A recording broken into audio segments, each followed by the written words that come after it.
వాళ్ళు రెండు ఉన్నాయి కారణాలు. ఒకటి, మేము అనుకున్నంత వేగంగా చేసేదానికి ప్రైవేట్ పార్ట్నర్స్ నుంచి ఒక చిన్న ఇబ్బంది వచ్చింది. అదేంటంటే మాకు రెవెన్యూ ఇందులో కనబడడం లేదు అనేది. మొదట వాళ్ళు ఉత్సాహంగా వచ్చారు మా దగ్గరికి, కానీ ప్రజలు అరగంట సేపు ఫ్రీగా ఇస్తే అరగంట వాడేసుకుంటున్నారు, తర్వాత మాత్రం వాడట్లేదు, మాకేం డబ్బులు రావట్లేదు అనేది ఒక కంప్లైంట్.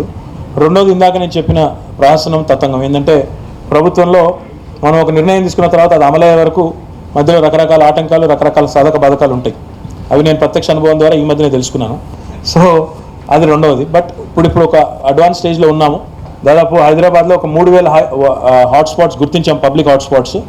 అక్కడ పెట్టాలనేది. అందులో క్రాస్ సబ్సిడైజేషన్ అవసరం. అంటే ఏ లాస్ అయితే వారికి జరుగుతూ ఉందో ప్రైవేట్ సెక్టర్కి, దాన్ని మనం ఏదో రూపంలో వారికి, అంటే ఉదాహరణ కరెంట్ ఛార్జీలు కట్టాలి వాళ్ళు, మేము కట్టము, మాకు వేవ్ ఆఫ్ చేయమంటున్నారు వాళ్ళు కట్టకపోతే మేము కట్టాలి.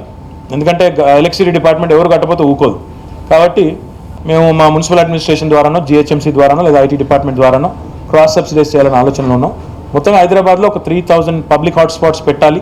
హైదరాబాద్ మొత్తంలో కూడా వైఫై అనేది ఎనేబుల్ చేయాలనే ఆలోచన ఇంకా ఉంది. కానీ దురదృష్టం ఏంటంటే అనుకున్న దానికంటే చాలా ఎక్కువ సమయం పడుతూ ఉంది.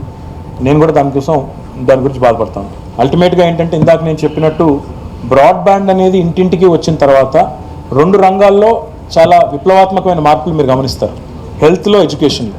ఎందుకంటే అప్పుడు ఇంట్లో కూర్చున్న పిల్లోడు కూడా ఇంట్లోనే బ్రాడ్బ్యాండ్ ద్వారా ప్రపంచవ్యాప్తంగా ఉన్న ఇన్ఫర్మేషన్ని, ఉదాహరణకి నేను సివిల్స్కి ప్రిపేర్ అవుతున్నాను అనుకోండి, ఇంట్లో కూర్చునే బెస్ట్ లెక్చర్స్ వినొచ్చు, ఇంట్లో కూర్చునే డైరెక్ట్ ఫీడ్ తీసుకోవచ్చు. అదే రకంగా మనకి హెల్త్ రంగంలో కూడా దీనివల్ల విప్లవాత్మకమైన మార్పులు వస్తాయనేది నా అంచనా. కానీ టీఎస్ క్లాస్ ద్వారా మేము చేయాలనుకుంటుంది ఈ సంవత్సరం 1000 ప్రభుత్వ పాఠశాలల్లో డిజిటల్ తరగతి గదులు ప్రారంభించాలనేది మన లక్ష్యం. లాస్ట్ ఇయర్ పాలమాకులని రంగారెడ్డి జిల్లాలో ప్రయోగాత్మకంగా ప్రారంభించాము. కానీ ఈ సంవత్సరం అయిపోయే లోపల, అంటే 2016-17 నెక్స్ట్ మీకు యాన్యువల్ రిపోర్ట్ ఇచ్చే లోపల 1000 పాఠశాలల్లో మనం డిజిటల్ క్లాస్ రూమ్స్ ప్రారంభించాలనేది ఆలోచన. మేము అంత పెద్దగా ఏం జరగట్లేదు బ్రదర్, జరుగుతున్నాయి, జరగట్లేదు అనని, కానీ అంత పెద్దగా ఏం జరగట్లేదు. మనం ఆందోళన చెందేంత స్థాయిలో ఏం జరగట్లేదు. కొన్ని జరుగుతాయి ఇట్లాంటి. ఇప్పుడు ఒక ఐటీ రంగం అని కాదు, అన్ని రంగాల్లో ఉన్నాయి. అట్లా అంటే చాలా సందర్భాల్లో చూసాం, చిట్ ఫండ్లు బోర్డులు తిప్పేస్తున్నాయని, ఇంకోటని. అల్టిమేట్గా ఐటీ రంగంలో అంత పెద్ద అవకాశం లేదు. ఎందుకంటే ఉన్న అవగాహన కానీ, చదువుకున్న పిల్లలకు ఉండే ఒక అవేర్నెస్ కానీ అట్లాంటిది. ప్లస్ ఈ ఇన్ఫర్మేషన్ యుగంలో ఎవరు ఏంటి అని తెలుసుకోవడానికి కూడా పెద్ద సమయం పడుతుంది. ఏ కంపెనీ ఏంటి, అది నిజమైన కంపెనీయా, దొల్ల కంపెనీయా తెలుసుకునేదానికి కూడా అవకాశం ఉంటుంది. అట్ ద సేమ్ టైం డెఫినెట్గా we are concerned as a government, especially in cases where there has been significant trouble. 2-3 సందర్భాల్లో ఇట్లాంటివి వచ్చినప్పుడు గవర్నమెంట్గా వెంటనే రియాక్ట్ అయ్యాము, వారికి హెల్ప్ చేసే ప్రయత్నం చేశాము, కొంత ఇంటర్వ్యూని కూడా అయ్యాము.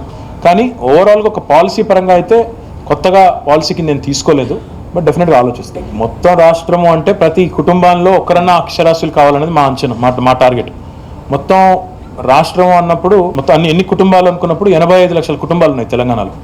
8.5 మిలియన్ హౌస్ హోల్డ్స్ ఉన్నాయి. సెక్రటరీ గారు చెప్పేది 8.5 మిలియన్ హౌస్ హోల్డ్స్లో అందులో మన 42% అర్బన్, 42-43% అర్బన్, మనం మిగతాది రూరల్. సో ఆ రూరల్ ఏరియాస్లోనే చేయాలి. అర్బన్ పాకెట్స్లో సహజంగానే కేబుల్ టీవీ అనండి, ఇప్పుడు కొత్తగా ఇంకా కొన్ని సర్వీసెస్ కూడా రాబోతూ ఉన్నాయి. ఇంటర్నెట్, కేబుల్, అది మన కేబుల్ టీవీ ప్లస్ ఫోన్, ఇవన్నీ కలిపి కూడా వచ్చే సర్వీసులు తొందరలో కొన్ని రాబోతూ ఉన్నాయి. అవి వచ్చిన తర్వాత సహజంగానే డిజిటల్ అక్షరాస్యత పట్టణాల్లో విస్తృతంగా పెరిగేదానికి అవకాశం ఉంటుంది. మిగతా గ్రామీణ ప్రాంతాల్లో ఎక్కడైతే మన చేయూత అవసరమో ఆ దిశగా 1 లక్ష మందిని ట్రైన్ చేయగలిగాము. కానీ ఇంకా చాలా దూరం ప్రయాణం చేయాలి. దానికి ముఖ్యంగా ఇప్పుడు టీటా మాకు బాగా హెల్ప్ చేస్తుంది. అదే రకంగా ఇతర సంస్థలు హెల్ప్ చేస్తూ ఉన్నాయి. అట్లే ఇంకా అవసరమైతే we can forge more and more partnerships. అదే రకంగా సాయింట్ అనే సంస్థ తమ కార్పొరేట్ సోషల్ రెస్పాన్సిబిలిటీ కింద వాళ్ళు కూడా కొన్ని స్కూళ్ళు దత్తత తీసుకొని చిన్న పిల్లలకి చిన్న స్థాయి నుంచే ట్రైనింగ్ ఇస్తూ ఉన్నారు. ఆ దిశగా డిజిటల్ క్లాస్ రూమ్స్ కూడా మనకి ఉపయోగపడతాయి. సో అల్టిమేట్గా ఒక హోలిస్టిక్ ఎఫర్ట్తో మనం చేయొచ్చు. కానీ దానికి ఇంత టైము, కాల పరిమితి అంటే పెట్టుకోలేదు. ఇప్పుడు దాకా బాగానే జరిగింది. భవిష్యత్తులో ఇంతకంటే బాగా జరగాలని కోరుకోండి. మీరు అట్లే సహకరించండి, మాకు సరిపోతుంది. Thank you so much.